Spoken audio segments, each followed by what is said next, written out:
أنفسهم لا تقنطوا من رحمة الله إن الله يغفر الذنوب جميعا إنه هو الغفور الرحيم صدق الله العلي العظيم وصدق رسوله النبي الكريم ونحن على ذلك من الشاهدين والشاكرين والحمد لله رب العالمين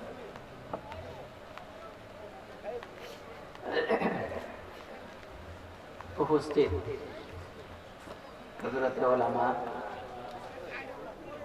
মুরব্বিয়ানে কেরাম যুবক ভাইয়েরা,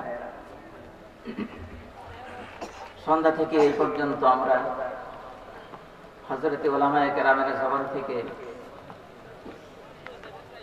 কোরআন সুন্নাহর আলোকে আমাদেরকে দিক নির্দেশনা দিয়েছেন এবং অনেকে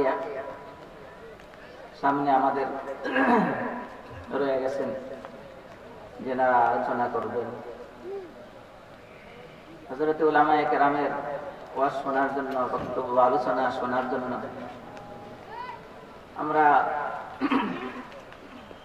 আসছি। প্রথমে আমাদের নিয়াতকে সহি করে নেই। আমরা আসছি কোরআন হাদিসের আলোকে শুনব, আল্লাহ তাআলার দরবারে আমরা এই আশাবাদী আমাদের আসা যাওয়া এবং বসাটাকে আল্লাহ তাআলা যেন কবুল করে নেন, নাজাতের জরিয়া বানায় দেন।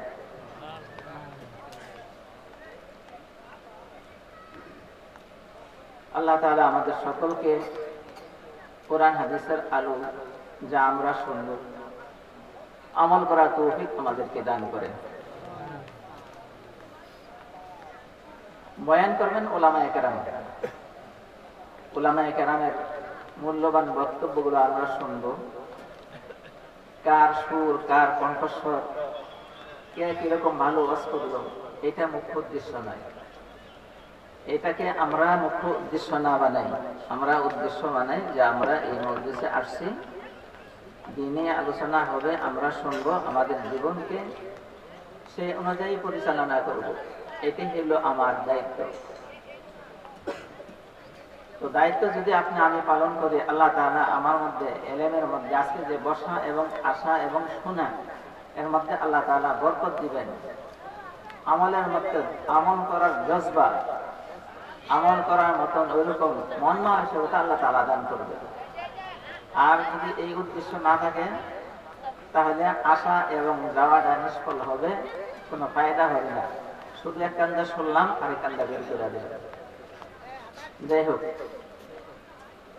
আমি যে একটা আয়াত পেশ করছি,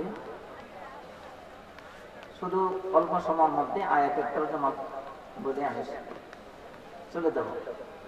আমি মূলত আসছি আপনাদের কাছ থেকে দোয়া নেওয়ার জন্য। শারীরিকভাবে অসুস্থ, যাই হোক আপনার এই সন্তান আল্লাহ তাআলা আমাকে যেন, আপনাদের সকলকে যেন আল্লাহ তাআলা দিনের উপর চলার মতন শক্তি এবং তৌফিক দান করেন। আমিও দোয়া করি, আপনাদের কাছেও আমি দোয়া চাই। তো ভাইরা, আমাদের প্রত্যেকের সামনে তো একটা জীবন আছে, একটা জগৎ আছে। এই জগৎ এটা শেষ নাই। এমন একটা জগৎ আছে যে জগতের কোনো শেষ নাই, অনন্ত অসীমকালের জগৎ। কবর একটা জগৎ, হাসর একটা জগৎ। এরকম দাফে দাফে আপনি আমার সামনে জগৎ আসবে।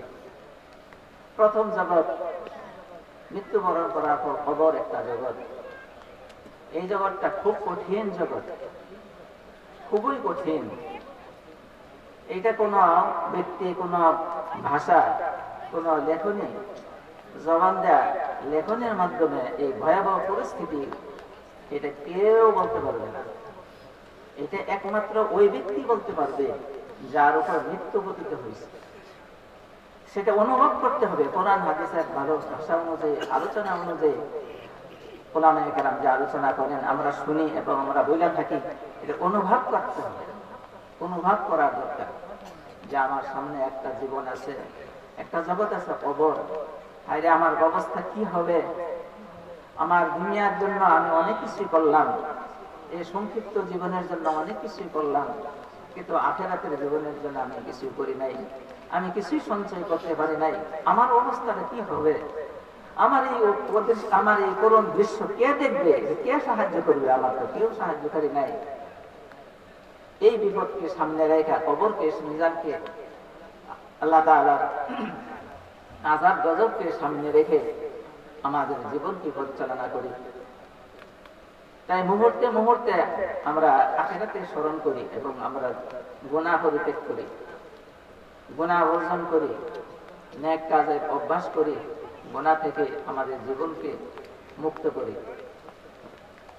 সাহাবায়ে কেরাম রাদিয়াল্লাহু তাআলা আনহুম রাসূল কারীম সাল্লাল্লাহু আলাইহি ওয়াসাল্লামের কাছ থেকে যা দেখছেন, যা শুনছেন, আল্লাহর রাসূল যা বলেছেন 100 তারা আমল করছেন। আমল করার কারণে আল্লাহ তাআলা তাদের প্রতি সন্তুষ্ট এবং খুশি হয়ে জান্নাতের সুসংবাদ তাদেরকে আল্লাহ তাআলা দান করেছেন দুনিয়ার মধ্যে। আমি যে এখানে আয়াত পেশ করছি, রাসূল কারীম সাল্লাল্লাহু আলাইহি ওয়াসাল্লামের দরবারে কিছু সংখ্যক লোক আসলেন। আয়েশা বললেন, ইয়া রাসূলুল্লাহ, আপনি যে দ্বীনের দাওয়াত দেন, কোরআন সুন্নাহর কথা বলেন, শিরক থেকে মুক্ত হওয়ার জন্য বলেন, আমরা যেন শিরকে না করি, আমরা যেন কোনো গুনাহ না করি,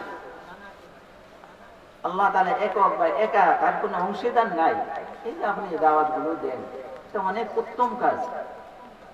কিন্তু প্রশ্ন হইল, সমস্যা হইল, আমরা যে সমস্ত গুনাহগুলি করছি, এমন কোন গুনাহ বাকি নাই, এমন কোন অপরাধ আমরা এরকম বাকি নাই যেটা আমরা করি নাই। আমাদের জীবনে সব করছি। যদি আমরা ইসলাম ধর্ম গ্রহণ করি, আপনার দাওয়াত মানি, শরীয়ত মোতাবেক আমরা চলি, আল্লাহকে একক বলে স্বীকার করি, আপনার রিসালাতকে আমরা মেনে নেই, নবী বলে আমরা স্বীকার করি, তাহলে কি আমাদের পিছনের গুনাহগুলো কি ক্ষমা হবে? আমাদেরকে মাফের কোন রাস্তা আছে? আল্লাহ তাআলা তাদের এই প্রশ্নের জবাবে তাদেরকে আশ্বস্ত করলেন,